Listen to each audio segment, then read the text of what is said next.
नमस्ते बच्चों, आज हम लोग देखते हैं जीवन की मौलिक की इकाई का यूनिट 3 में अगला टॉपिक का विश्लेषण, जिसका नाम है कोशिका की आकृति एवं आकार।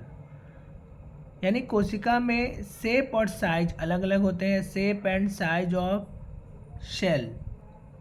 बहुकोशिकीय जीवों में कोशिकाओं की आकृति एवं आकार में भिन्नता होती है। यह भिन्नता कोशिकाओं के कार्यों के अनुरूप होता है। मतलब मल्टी सेलुलर जितने भी होते हैं ऑर्गेनिज्म या जो बहुकोशिकीय जीव होते हैं, उनके कोशिकाओं में अलग अलग की भिन्नता पाई जाती है और यह भिन्नता उनके कार्यों के अनुरूप होती है। जैसे कुछ कोशिकाएं ऐसी होती हैं जो अपनी आकृति लगातार बदलते हैं, जैसे एक कोशिकीय जीव अमीबा में है, वह आकृति बदलता है। यहाँ हम लोग देखते हैं यह स्ट्रक्चर जो है पादप कोशिका का है, और पादप कोशिका जिसको बोलते हैं यूकैरियोटिक। ध्यान रखिएगा, पादप कोशिका यानी कि प्लांट सेल, और इसे हम क्या बोलते हैं? पादप कोशिका को हम लोग बोलते हैं प्लांट सेल। Plant cell. और यह प्लांट सेल में क्या क्या चीज़ पाया जाता है, यह बहुत ही इंपॉर्टेंट होता है। लगभग एनिमल सेल और प्लांट सेल में एक जैसी ही संरचना पाई जाती है। उसमें क्या क्या समानताएं होती है और क्या भिन्नता होती है, इसके बारे में हम लोग जानते हैं। यह स्ट्रक्चर और डायग्राम बहुत इंपॉर्टेंट है, इसका आप प्रैक्टिस जरूर करें। जैसे देखिए इसके अंदर क्या हो गया, प्लांट सेल में लाइसोसोम पाया जाता है। सबसे बड़ी बात है, प्लांट सेल में लाइसोसोम पाया जाता है और इसी लाइसोसोम के कारण यह कड़ा होता है। पौधा का कोशिका जो होता है उसमें कड़ापन जो आता है वो लाइसोसोम से आता है। दूसरा हो गया खुरदरी अंतःप्रद्रव्य जालिका, इसको बोलते हैं इंडोप्लाज्मिक रेटिकुलम। उसके बाद हो गया हरित लवक अर्थात क्लोरोप्लास्ट। ये क्लोरोप्लास्ट वर्णक के कारण ही अपना भोजन बना पाता है, और यही क्लोरोप्लास्ट हरित लवक कोशिकाओं में पाए जाने के कारण पौधे अपना भोजन बनाते हैं। इसके साथ इसमें न्यूक्लियस हो गया, केंद्रक आप देख सकते हैं यहाँ पर, इसको न्यूक्लियस बोलते हैं। केंद्रक, केंद्रक के अंदर केंद्रिका होती है। फिर यह जो आपको स्पॉटेड लाइन दिख रहा है, इसको बोलते हैं गोल्जी बॉडी या गोल्जी उपकरण। यह हो गया डैश जो यहाँ पे दिया गया, इसको बोलते हैं केंद्रीय झिल्ली, यानी यह हो गया न्यूक्लियर मेम्ब्रेन। जो केंद्रक से जुड़ा हुआ झिल्ली है उसको केंद्रीय झिल्ली बोलेंगे। और अगला हो गया प्लाज्मा झिल्ली, जो बाहर की झिल्ली होगी उसको बोलेंगे प्लाज्मा झिल्ली। इस तरह से ये बहुत ही आसान है याद करना कि हमें क्या क्या इसमें अंतर पाया जाता है। बाहर की कोशिका को बोलते हैं बाह्य कोशिका, और ये वॉल जो हो गया दीवार चारों तरफ से, इसको बोलते हैं कोशिका भित्ति। यह प्लांट सेल में कोशिका भित्ति पाई जाती है। इन स्ट्रक्चर को माइटोकॉन्ड्रिया कहते हैं। इसमें राइबोसोम भी पाया जाता है, और इसमें एक तरफ खुरदरी यानी रफ इंडोप्लाज्मिक रेटिकुलम पाया जाता है, जिसमें राइबोसोम नहीं होते हैं, और जहाँ पर राइबोसोम होते हैं उसको बोलते हैं खुरदरी, और जहाँ नहीं पाए जाएंगे उसको चिकनी अंतःप्रद्रव्य जालिका बोलते हैं। यानी कि इसको बोलते हैं स्मूथ इंडोप्लाज्मिक रेटिकुलम। बहुत ही आसान है याद करना। और यहाँ पे हो गया साइटोप्लाज्म, इसको बोलते हैं कोशिका द्रव। इस तरह से यह स्ट्रक्चर हम आराम से, और ये वैक्यूल रिक्तिका हो गया जो बीच में स्पेस है, इसको रिक्तिका बोलते हैं। इस स्पेस को रिक्तिका कहते हैं, रिक्तिका यानी वैक्यूल।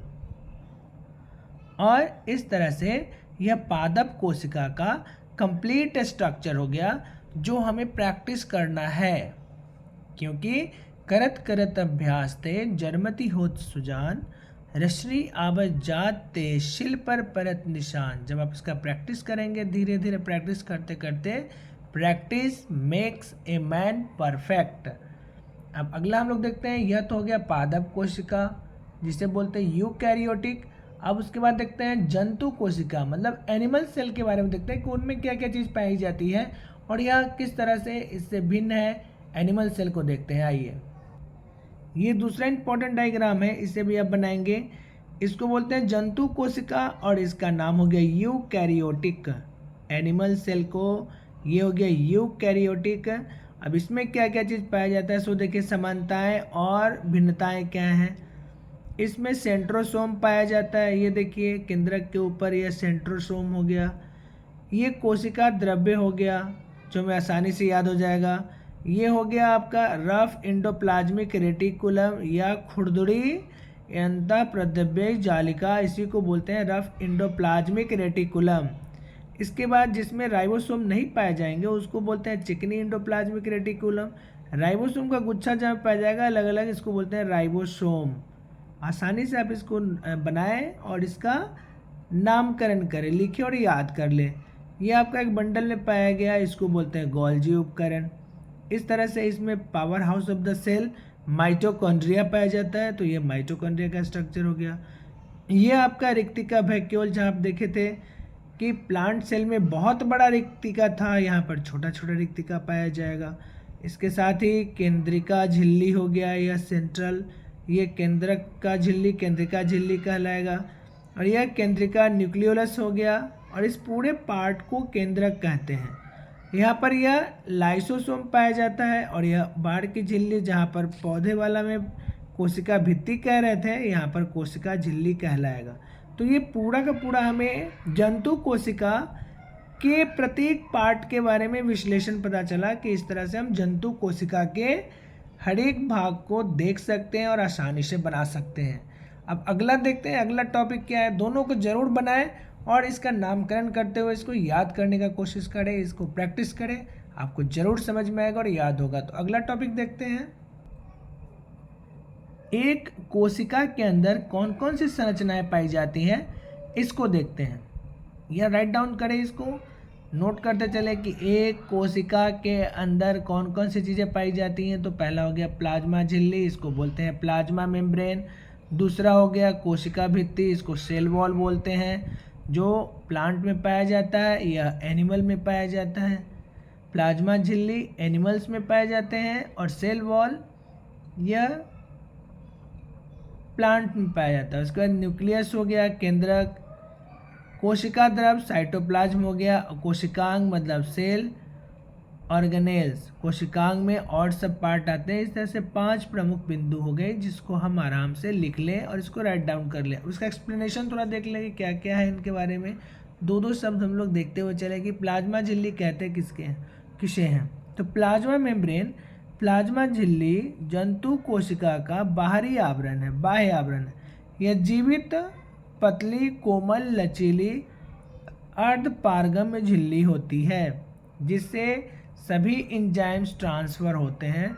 यह बाहर की झिल्ली होती है। प्लाज्मा झिल्ली कोशिका के भीतर के वातावरण को बाह्य वातावरण से अलग करती है, यानी कि दोनों को यह अलग अलग सेपरेट करती है, बाह्य वातावरण और आंतरिक वातावरण को। और इस तरह से इसका मुख्य काम हो गया कि प्लाज्मा झिल्ली के द्वारा सभी एंजाइम्स का ट्रांसफॉर्मेशन एक सेल से दूसरे सेल में होता है। अब देखते हैं प्लाज्मा झिल्ली के कार्य क्या क्या है, ये कौन सी कार्य करते हैं। तो अगला पॉइंट है प्लाज्मा झिल्ली के कार्य, फंक्शन ऑफ प्लाज्मा मेम्ब्रेन। अब देखिए इसको आप राइट डाउन कीजिए। यह कोशिका के भीतर उपस्थित पदार्थों को बाह्य वातावरण से अलग करती है, पहला कार्य हो गया। प्लाज्मा झिल्ली कोशिका को आकृति प्रदान करती है। वेरी इंपॉर्टेंट क्वेश्चन आता है ऑब्जेक्टिव में। प्लाज्मा झिल्ली कोशिका को क्या प्रदान करता है, आकृति यानी शेप देता है। प्लाज्मा झिल्ली चूंकि एक चयनात्मक पारगम्य झिल्ली है, सेमी परमिएबल मेम्ब्रेन है, इसलिए यह पदार्थों के परिवहन को नियंत्रित करने का काम करती है, यानी ट्रांसफॉर्मेशन और कंट्रोल करने का काम करता है। पदार्थों का आवागमन, सक्रिय और अक्रिय परिवहन, एक्टिव और पैसिव ट्रांसपोर्ट में यह मदद करता है, इसी के द्वारा होता है।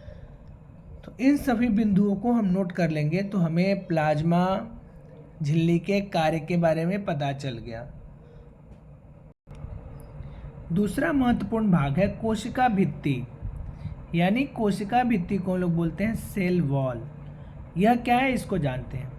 पादप यानी प्लांट और पौधों में कोशिकाओं में प्लाज्मा झिल्ली के बाहर कोशिका भित्ति पाई जाती है, यानी प्लांट्स में कोशिकाओं में प्लाज्मा झिल्ली के बाहर कोशिका भित्ति पाई जाती है, जैसा हमने पीछे डायग्राम में देखा।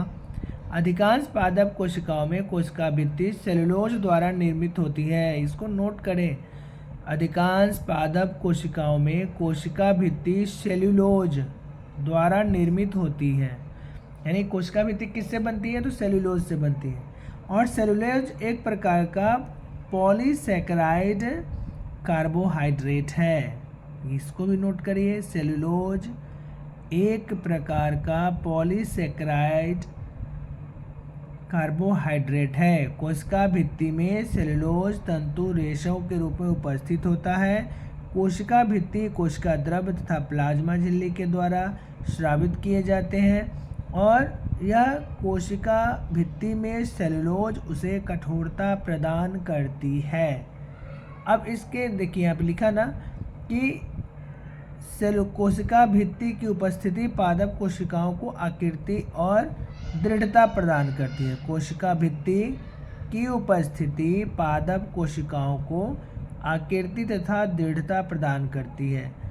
अब इसके कार्य क्या है, इसको नोट करें। कोशिका भित्ति के कार्य, फंक्शन ऑफ सेल वॉल। कोशिका भित्ति कोशिका के अतिरिक्त दबाव को बर्दाश्त करता है तथा कोशिका को नष्ट होने और फटने से बचाता है। ये पहला इसका इम्पोर्टेंट काम हो गया। दूसरा कार्य हो गया, पौधे की कोशिकाओं में जब पराशरण विधि द्वारा जल के अनुप्रवेश करते हैं तो कोशिका फैलती है तथा कोशिका भित्ति पर दबाव डालती है। कोशिका भित्ति के इस दबाव का प्रतिरोध, कोशिका भित्ति के दबाव का प्रतिरोध करती है।